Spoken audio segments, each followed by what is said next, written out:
Oi, gente. Esse aqui é o Lorde, ele está com a gente hoje aqui para a gente conversar num assunto que não tirem as crianças da sala, porque nós vamos falar de pornografia na mídia digital.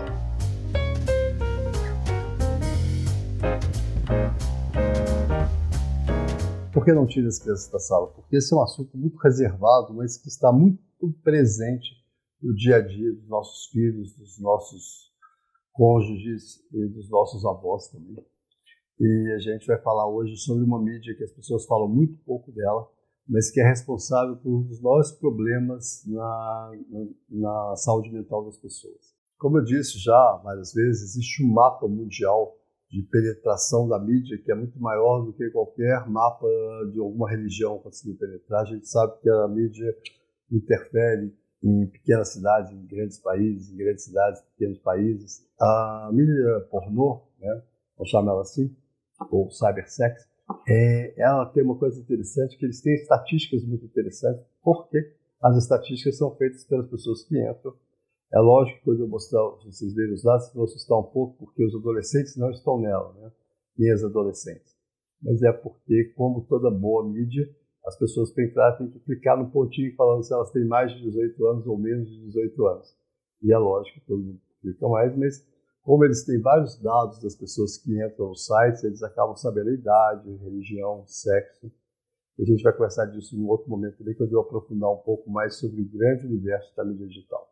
Só para começar, a gente tem um dado que antropologicamente é muito interessante, porque pela primeira vez a gente sabe quais tipos de vídeos as pessoas assistem no mundo. Então a gente sabe, por exemplo, no ranking das preferências, por exemplo, dos brasileiros. E é interessantíssimo porque vocês vão ver que a gente tem estatísticas anuais. E isso muda muitas vezes. Então, por exemplo, algumas categorias que as pessoas nem sabem que são categorias, por exemplo, de filme pornográfico, por exemplo, das mais vistas em 2017 no mundo era o hentai. Hentai é um desenho, né? A categoria hentai é super importante porque nos hentais também estão os vídeos pornôs relacionados aos games que as pessoas já têm edição por ele. Então, por exemplo, um game de grande edição como Fortnite, ele tem a sua versão em pornô, né? E isso está na vida das crianças e dos adolescentes e dos adultos muito mais. É uma coisa que não se conversa muito, mas muito. Se a gente for pensar, um tráfego de dados tão intenso, maior do que o YouTube, diário, com certeza tem muito mais gente vendo do que falando que vê. E o que é mais interessante é que os horários que essa mídia corre mais, a gente vai ver os dados do Pornhub, que é um dos maiores sites, que na verdade não é um site só, ele tem um pool de sites, são grandes empresas que em 2017, por exemplo, geraram $1 trilhão. Só para vocês terem uma ideia, isso era o PIB do Brasil. Então, é um grupo de negociantes que vendem imagens, e essas imagens têm uma forma de serem passadas e têm uma forma de provocarem maior necessidade da pessoa assistir. Como eu tenho falado, toda essa área ela tem a ver com adição. Adição, a gente sempre pensou no álcool, nas drogas, a gente tem que pensar em adição como comida, adição, e como eles estão envolvendo o sistema de prazer, né? Então o sistema de recompensas, ele também está envolvido na questão da mídia pornô. É óbvio que a gente sempre imagina que a maior recompensa para o ser humano é, no fim, ter uma relação sexual prazerosa, e esse é uma recompensa, mas existem outras recompensas mais fáceis de conseguir, talvez, e mais saudáveis, como, por exemplo, o esporte. Então, a gente tem todas essas estatísticas, por exemplo, do Pornhub. O que a gente tem? Que existe um tráfego de quase 600 mil horas. Existem mais de 800 buscas por algum tipo de pornô. Eu tenho uma conversa aqui com os meninos que gravam, que são mais jovens que eu, e uma vez eu peguei que eles falaram, não, a gente vai falar de pornô digital. Eu disse, não, tudo pornô é digital. É porque no meu tempo era revista, né? Então a gente tem uma mudança nisso, tem uma mudança nas práticas e que ficam normais para todo mundo. Então a gente vai ver a mudança desse grupo de buscas, eu não estou falando nem de desejos, e tem uma coisa muito interessante, é que o hentai, que é esse que eu estou falando, ele hoje em dia é o mais procurado no mundo, talvez, e tem uma história muito interessante, porque o sistema russo de segurança cibernética, ele caiu porque um jovem estava assistindo um pornô no seu trabalho no sistema de segurança, e com isso entrou um vírus.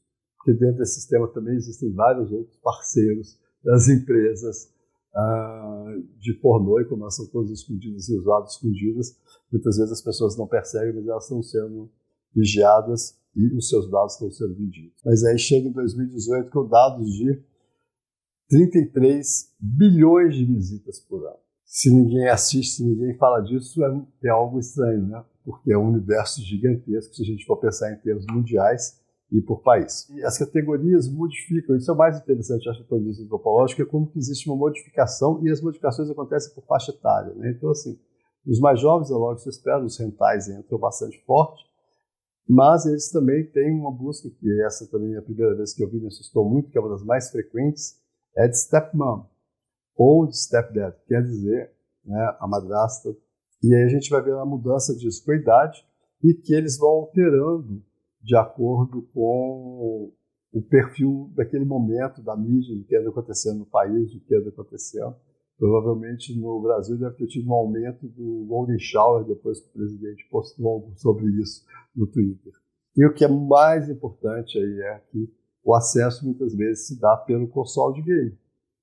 É porque as pessoas acham que às vezes as crianças estão no console de game, que elas estão protegidas de uma certa forma, que ele pagou um sistema de segurança, mas nem sempre o sistema de segurança está até ali. Mais do que a gente ficar vigiando e tentar impedir, é importante conversar sobre que as pessoas tenham cuidado, porque eu lembro que assim, o meu primeiro contato com a imprevisibilidade da indústria pornográfica é que um paciente meu com síndrome de Down de 16 anos, ele era especialista no tipo de prática sexual que eu nunca tinha ouvido falar, e ele sabia o termo em inglês. E isso me chamou muita atenção, né? Primeiro, síndrome de Down, às vezes não são bobos de jeito nenhum. Mas né, uma criança de 13 anos sabia algumas práticas que os brasileiros só foram conhecer quando apareceram 50 tons de cinza. Ou então uma criança recente de 9 anos que disse para a mãe que ela estava muito preocupada com o bulge dos homens, porque seria a mala, né, os documentos. Ela tinha 9 anos de idade e a avó ficou assustadíssima, porque a avó não tinha a menor ideia do que era esse termo, que era em inglês. Então, assim, a gente começa a ver um território onde as crianças transitam, os adolescentes transitam, os adultos também transitam, mas que a gente não tem ideia que está acontecendo, ninguém fala sobre isso. E ele é responsável por uma dependência muito grande, porque ele vai alterar uma série de funções de prazer real das pessoas.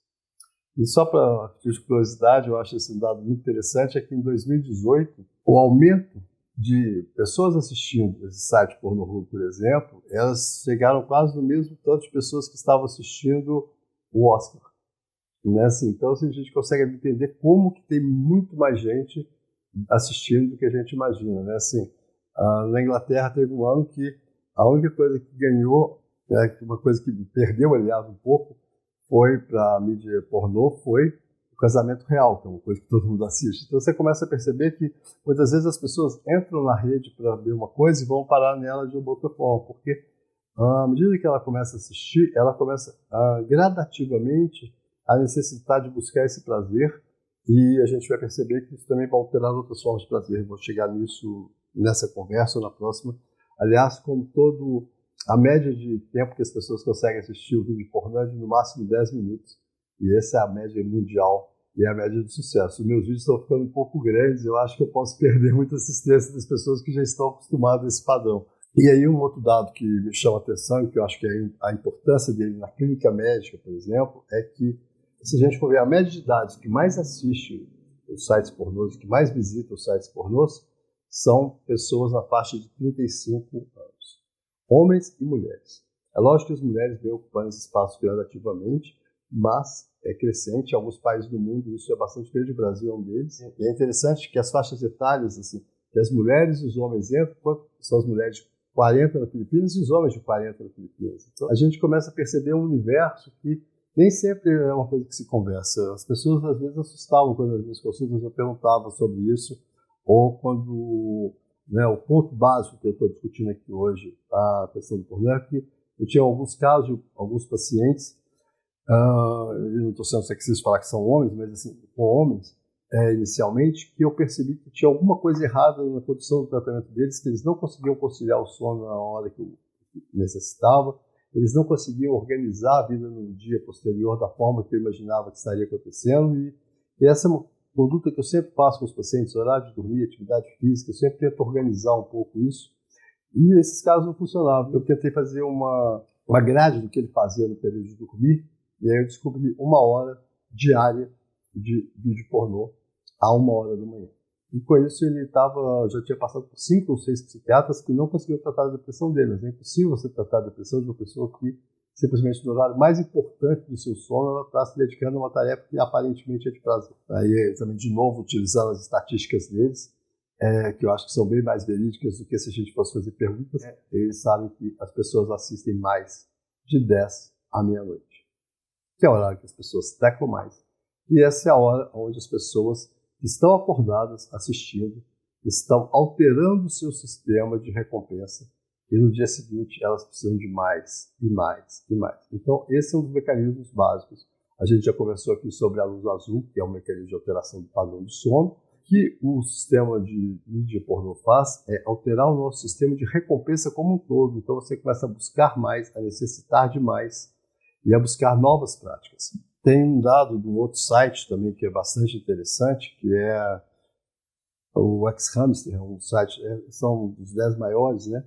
E ele mostra que quanto mais tempo a pessoa assiste a mídia pornô, mais ela começa a modificar o seu padrão de hétero, bissexual ou homossexual. Então ela começa a transitar um pouco mais, coisa que não acontece em crimes a menos. E o estudo italiano que eu acho fundamental é os jovens italianos de 21 a 23 anos que assistem mais de 2 horas por semana de mídia pornô, eles têm alterações nas funções sexuais. Então eu imagino um ser humano, do sexo masculino, na hora que ele tem a sua ação mais forte dos hormônios para as funções sexuais, né, que ele está mais ativo, que o seu funcionamento biológico está preparado mais para a questão sexual, eles têm orgasmos prematuros, problemas de ereção e principalmente falta de prazer. Então é como se imagina 25% dos jovens na idade mais saudável, eles têm alguma disfunção sexual e é hoje muito frequente. Eu tenho pacientes que chegam aqui com 20, 22 anos utilizando medicações que são utilizadas para o tratamento de pessoas acima de 60, 70 anos. Então hoje eu só estou apresentando esse universo que eu acho anedótico no sentido de aprender, mas é engraçado muitas vezes, né? Eu acho muito engraçado quando eu estou com os meninos aqui no consultório e eu começo a falar com eles que eles estão assistindo vídeo pornô do joguinho favorito deles, mas não existe isso. Aí eu mostro que existe a regra 34, para todo joguinho tem o seu pornô. Então, a indústria ela é muito bem organizada no sentido de nos estimular à dependência do produto que ela vende. E as pessoas não estão preparadas para isso. Uma avó que ajuda o seu neto a comprar skins do Fortnite, ela não imagina que o neto dela pode também estar utilizando a mídia pornô de uma certa forma, porque quando o Fortnite não está funcionando, ele entra nela. Ou então, como diz o paciente meu, que o dia que cai o Xvideo, que ele não está baixando nada, que é um outro site de mídia pornô, os caras lá do serviço dele ficam muito nervosos. Então, assim, aí você começa a ver pequenos relatos onde você percebe que isso é muito mais presente no cotidiano das pessoas nesse momento do que isso já existiu na humanidade. E hoje vou terminar por aqui, então, e na próxima eu quero aprofundar mais, a gente tem mais uma próxima conversa sobre isso. Boa noite.